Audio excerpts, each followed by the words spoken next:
Hey, welcome back to Square Body Stuff. I'm Chad, and I don't have Square Body in the shop today. But I do have some stuff going on that will pertain to square bodies or pretty much any vehicle.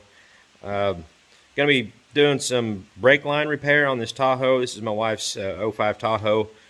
But I've got a brake line that rusted through and started leaking on us.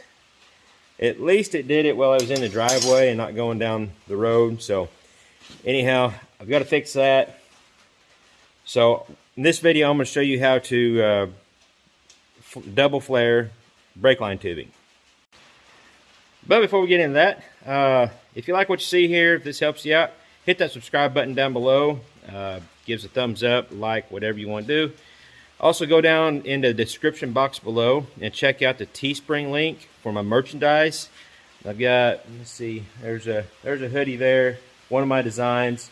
I do have designs, there he goes, each one of these trucks, and I've got more, just the outlines, and they are just a round eyes for now. I haven't done the square eyes for the 81 through 87. But I do have all the round eyes done. You can get them individually or all of them together like that. On shirts, hoodies, coffee mugs, whatever you want. The set I've got is just a cheap set from O'Reilly's, I think is where I got it from. Either that or Harbor Freight. I don't remember where, but it's just a cheap set, but it works. You can't be, too rough with it because these little doodads here, mandrels, whatever you want to call them, they're kind of chintzy, but so far I've been able to use it and not break anything. You have to excuse the background noise. It's raining outside, and of course it echoes pretty good off the tin roof. So I had to remake the whole new fuel line or brake line.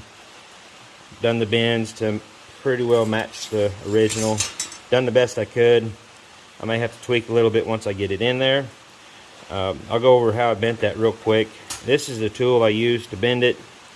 It works pretty good. I got a short piece here. It's a little awkward. I'm trying to watch the camera and do this. But you stick it in there.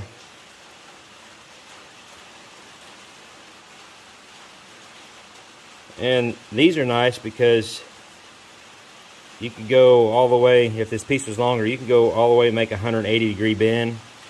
And it does a really good job. These are probably my favorite benders. The only problem is it's mainly for one size. Well, anything less than a 1/4 inch, I believe. You might be able to do 5/16 in there, but I've also got these type. They're all right, but they don't quite, do the same.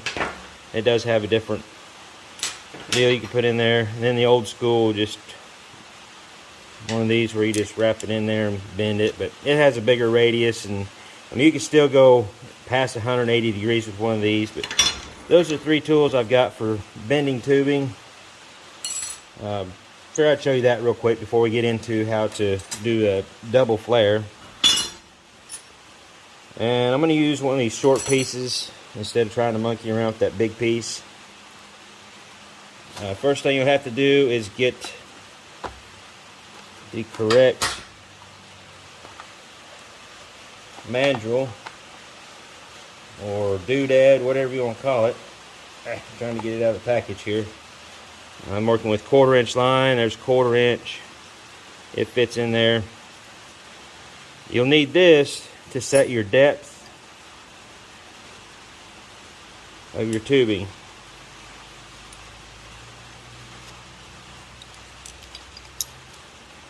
Of course, first of all, before I go any further, if you're going to put a flare on the end of it, make sure you remember to put the nut on there.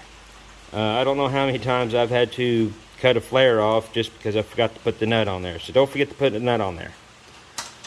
And you could also, just put a piece of tape around there to keep it back out of your way if it's flopping around too much. But I'm not going to worry about putting a nut on this one. I'm just going to show you what I got going on here. What you'll do is you'll use this mandrel. I'll call it a mandrel. I don't know what it is. And that's how you set how far out you need to have your tubing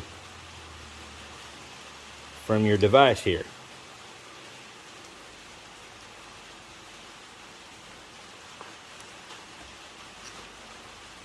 And you'll also need to stick it in the right one. I had it in the wrong spot. Okay, I got it in the right spot now. So you'll set it to about the same depth or thickness of that deal, and tighten these down.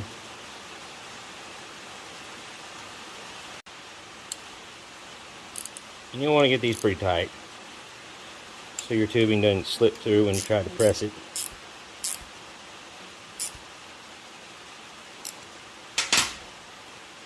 Alright, there we go. Next thing you do, stick that pin down inside there.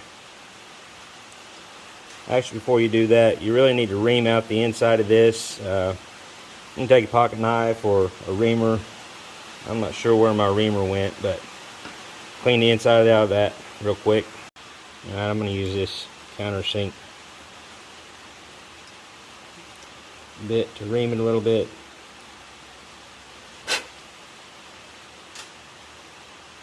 Then you'll stick your deal in there.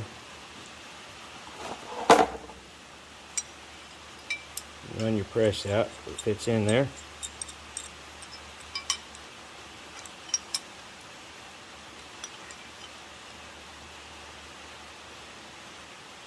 I should have clamped this in a vise. It made it a whole lot easier to do all this with the camera MOA.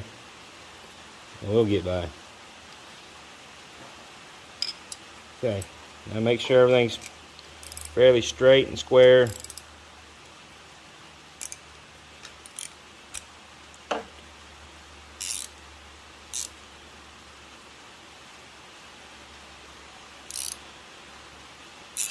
And you'll just run this down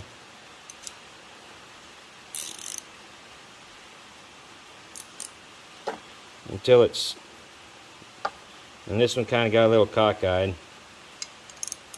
I don't want to put too much more pressure on it because I don't want to break that pin, but it should be okay. Then you back it off.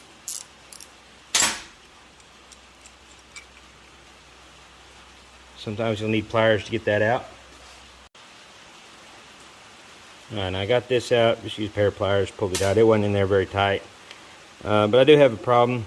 This thing kind of got a little egg-shaped. It didn't go down straight. So what do you do then? Well, I'm just going to start over. So I'm going to cut this off, and I'll start another one. And that sometimes happens. I'm just going to try and show what all can happen, I guess.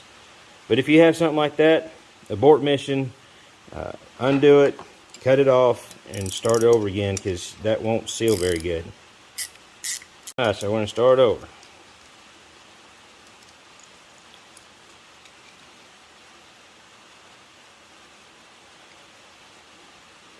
Maybe I'll just go just a touch shallower. Make sure everything's a little more square instead of being exactly the same thickness as that. Just a little touch less. Maybe a little less material there to squish in. I'm not exactly sure what happened with that first one, but let's try it again. Sometimes that happens.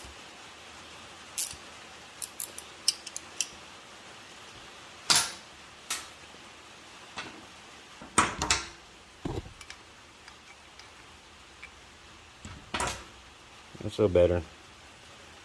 Still a little bit off. Maybe yeah,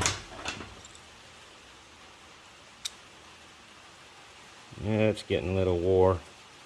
I may have to machine that down, make it a little smoother. But that's how you do it. You get that. That's your first step. You need to put this back on there. Hopefully you have a better one than I do. That's the thing about buying cheap tools. Sometimes you don't get the life out of them you should with the more quality tools. But at the time I needed something real quick, I think, and I had mine loaned out and never returned. Then you just push it back on there, tighten it down, and you don't want to crank it super hard.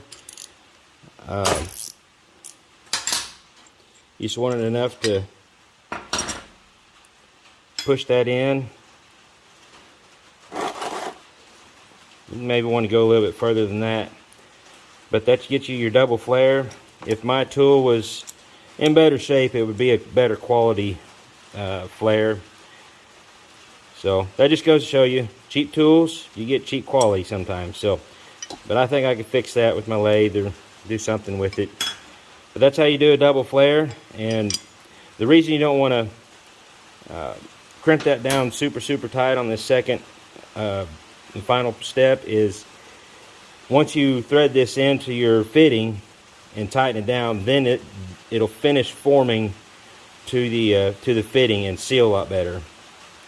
I've done it before where I crank these down and really tight just to make a really good looking flare. Well, then you go to put it on the fitting and I fight leaks because it won't seal up right. So I've learned just to kind of leave this not all the way squished down, just leave it a little bit to where it'll finish forming once you put it on the fitting. And once you get that done, oh, hit the camera. Just take it loose.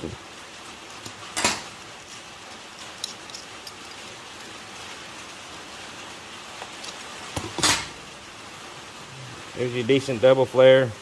This was not perfect.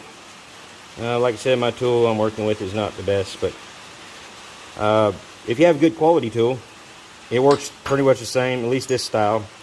There's some other styles of flaring tools, but this is what I had and this is what I use.